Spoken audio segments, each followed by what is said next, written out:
I, 30 male, thought I was being a supportive partner. Turns out I was just being logical, and apparently, that's unforgivable. My fiancée, Bianca, 28, and I got engaged 6 months ago. Been together for 2 years total. She's a marketing coordinator at a fashion startup. I'm an accountant at a regional firm. Not exciting, but I genuinely love working with numbers and helping people understand their finances. Last week, we were discussing wedding plans when Bianca dropped this. Once we're married, my student loan becomes our problem to solve together.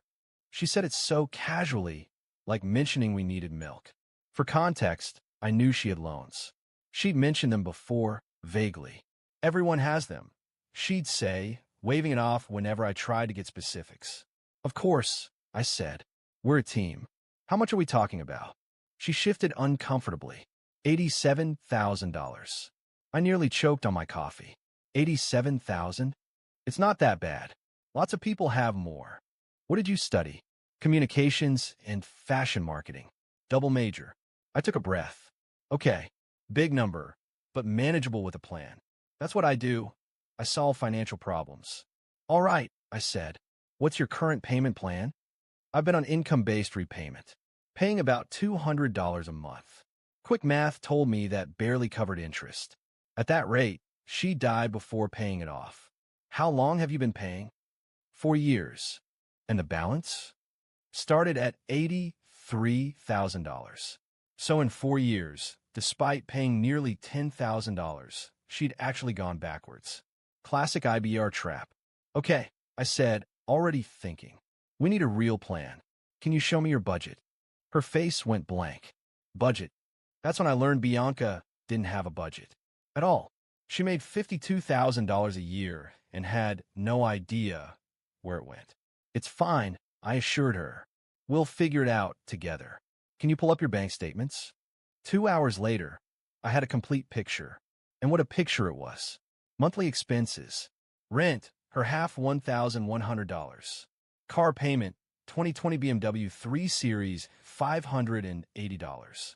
Insurance, $220. Lululemon subscription box, $129. Boutique gym membership, $189. Regular gym membership, $45. She kept both. Meal delivery service, $280. Various streaming services, $87. Average shopping per month, $1,200. Eating out, $800.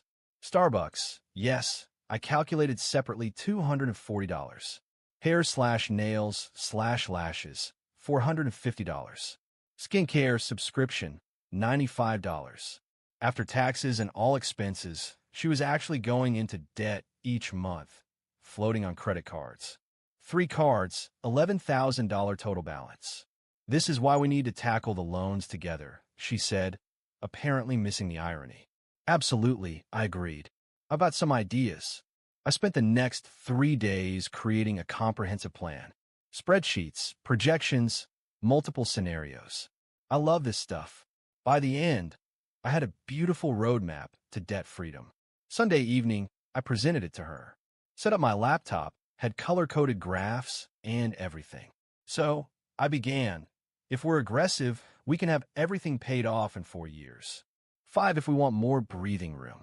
She perked up. That's amazing. How? Well, first we need to free up cash flow. I've identified several areas where we can optimize. I clicked to the first slide. Step 1. Sell the BMW. You owe $28,000. It's worth maybe $30,000. We take that $2,000 plus savings and buy you a reliable used Honda or Toyota for around $8,000 to $10,000. That eliminates the $580 payment. Her smile flickered.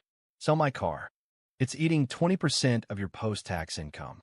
Plus insurance on a used car would be half what you're paying. But I love my car. I understand. But you also love being debt-free, right? I guess. Step 2. Cancel the redundant gym membership, meal service, and subscription boxes. That's $659 right there. Those aren't redundant. The boutique gym is for classes. The regular gym is for weights. Could you do weights at the boutique gym? That's not the point. I continued, undeterred. Step 3. Reduce the shopping budget to $200 monthly for necessities. 200 for everything. That's actually generous for true necessities. What about clothes? Makeup. That's what the $200 is for. A month. Step 4. Eating out budget goes to $200 also. Cooking at home will save. This is insane. She pushed the laptop away. You want me to live like a peasant? I want us to pay off $98,000 in debt so we can build a future. What about your sacrifices? I don't see anything about what you're giving up. Fair point. I pulled up another slide. I'm canceling my golf membership, selling my gaming console, and putting my entire bonus toward the loans. I'm also suggesting we postpone the wedding until... Postpone the wedding? Just until we're in better financial shape. Maybe do a courthouse ceremony now and a party later. She stood up, shaking. You're trying to control me. This is financial abuse. This is math, Bianca. You have $98,000 in debt, making $52,000 a year. Without major changes, you'll be paying this forever. My friends don't live like this. Your friends probably don't have 6 figures in debt. You don't know that, do they? She couldn't answer that. I need space, she announced, grabbing her Louis Vuitton bag that I now knew cost $2,400. I'm going to Melody's. After she left, I sat with my spreadsheets, wondering if I'd been too harsh. But the numbers didn't lie. At her current rate, she'd pay over $200,000 in interest over 30 years. That wasn't helping her. My phone buzzed. Text from Bianca. You're right about some things. Let's talk tomorrow. But I'm keeping my car. I didn't correct her. But I also didn't delete my spreadsheets. Something told me I'd need them. Update 1. So Bianca came back the next day with what she called a compromise. I've been thinking, she said, settling onto the couch with her venti caramel macchiato. You made some valid points. Thanks. I just want us to start our marriage on solid ground. Right. So I'm willing to make some sacrifices. Great. Progress. I'll cancel the meal delivery service. I waited. That was it. That's $280 a month. It's a start, and I'll try to eat out less. Maybe $600 instead of $800. Bianca, that's still $20 a day for eating out. I have work lunches. Networking. Every single day. She sighed dramatically. Fine. $500. I pulled out my phone calculator. So you're proposing to free up $580 monthly. Your student loan minimum payment alone is $890 on the standard plan. That's why it's our problem to solve. You make more than me. True. I made $78,000 to her $52,000. But I also had zero debt because I'd worked through college and lived like a monk for 3 years after graduating to pay off my modest loans. I'm happy to help, I said carefully. But we need more dramatic changes. What about the car? Absolutely not. I need reliable transportation. A 2015 Civic is reliable. A 2015 Civic is embarrassing. And there it was. The real issue. Bianca, are you more concerned about appearances or our financial future? That's not fair. You don't understand the pressure I'm under. Image matters in fashion marketing. Does your company require you to drive a BMW? No, but do they pay for your BMW? Stop being logical about everything. That night, I did something I probably shouldn't have. I texted her best friend Melody. Hey, weird question. Bianca mentioned everyone in your friend group has major student loans. Just wondering if that's normal? Trying to understand. Better. Melody responded quickly. LOL, what? I have like 15K left. Jasmine paid hers off last year. What? Bianca said everyone has 6 figures in debt. What? No way. Is that what B has? I didn't respond further, but it confirmed what I suspected. Bianca was lying to herself about what was normal. The next day, she came to me with her own research. I asked on a Facebook group, and tons of people say their partners help with their loans, no questions asked. I looked at the group. Gold Diggers United? Seriously? Not the real name, but close enough. What kind of help are we talking about? I asked. She showed me the responses. My man pays all the bills, so my whole check goes to loans. Hubby took out a helic to pay mine off. We just ignore them, lol. IBR forever. Bianca, these aren't financial strategies. They're fairy tales. You're so judgmental. Sorry, I didn't grow up with money like you. I grew up in a trailer park. My mom cleaned houses. I worked at Subway through college. Well, you act rich. Because I live below my means. There's a difference. That weekend, her mom called. Patrice was interesting. Bianca tells me you're being unreasonable about her loans. I suggested she sell her BMW and reduce discretionary spending. That car is part of her image. You can't expect her to drive some beater. A reliable used car isn't a beater. You men are all the same. Want a princess but won't pay for the upkeep. I'm willing to pay. I'm just asking her to also make sacrifices. Sacrifices? She's marrying you. That's sacrifice enough. I hung up. Then came the guilt trips.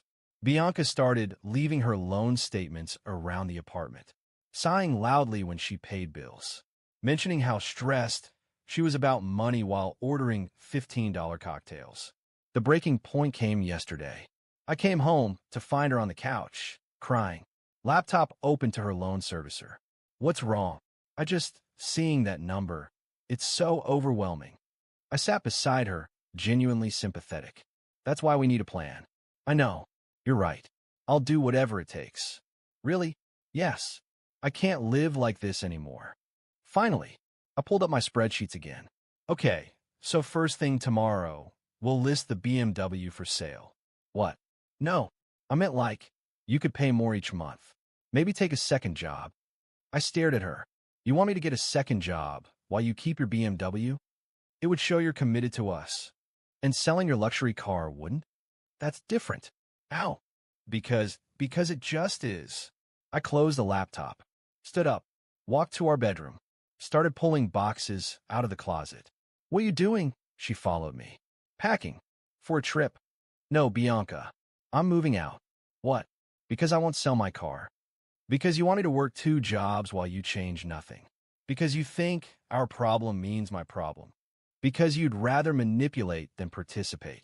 This is so sudden. We should talk about this. We've been talking. You're just not listening. She watched me pack for a few minutes, then tried a different approach. Fine. I'll sell the stupid car. No. But that's what you wanted. I wanted a partner. Someone who understood shared sacrifice. Not someone who only caves when threatened with consequences. You're really calling off our engagement over money? I'm calling it off over character. She left that night to stay with Melody. Texted me this morning. You're going to regret this. Good luck finding someone who will put up with your cheap ass. Asterisk your. This time I did correct her. Petty? Maybe. Satisfying? Definitely. The apartment's quieter now.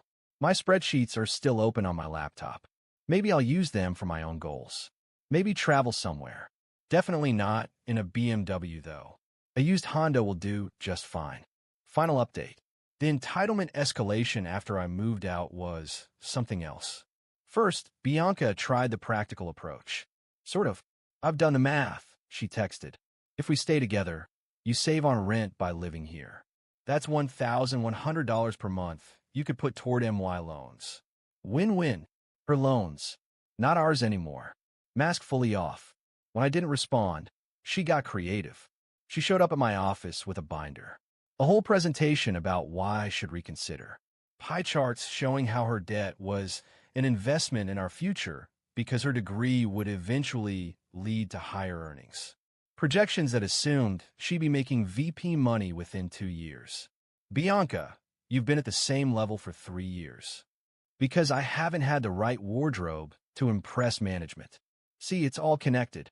Security escorted her out when she wouldn't leave. Then came the social media campaign, not directly naming me, but posts about men who don't understand investment in appearance and real partners support each other's dreams. Her friends chimed in. Know your worth, queen. He sounds controlling. Financial abuse is real. Melody, God bless her, commented, didn't you tell me you spend $1,200 a month on clothes? That comment got deleted real quick. But the real entertainment started when Bianca decided to prove she didn't need me. She posted about her glow-up journey, and securing the bag. Started going to even more expensive restaurants, posting pics with captions like, "When you know your worth, you attract abundance." How was she affording this? Credit cards, of course. Melody kept me updated. We become friends through this mess. She opened 2 new cards. Melody told me over coffee. Bought a Chanel bag to manifest success. It's insane. How much? $5,800. What? She said it's an investment piece. That rich men notice these things. Sure enough, her next strategy was finding a replacement. She joined elite dating apps, the ones with membership fees. Posted about leveling up and finding a provider man. She actually matched with some finance guy. Posted stories from their first date at a restaurant where appetizers start at $50. 2 weeks later, radio silence about him. Melody filled me in. He asked about her financial goals on date 3. She told him about the loans and that she expected her future husband to handle them. He literally asked for the check mid-sentence. But the ultimate conclusion came last week. I got a call from my old landlord. "Hey, your ex-fiancée is 3 weeks late on rent. She said you'd cover it." We broke up. She's responsible for her own rent. She said you're still technically engaged. We are very much not engaged. Well, she's facing eviction if she doesn't pay by Friday. I thanked him for the heads up and hung up. Thursday night, my phone exploded. Bianca, her mom, even her cousin I'd met twice. "Bianca, how can you let me be homeless?" Her mom, "A real man wouldn't let this happen." "Cousin, it's just 1 month's rent, bro." I responded once to Bianca, "Sell the BMW. That's 3 months' rent. I need my car for work. Then sell the Chanel bag.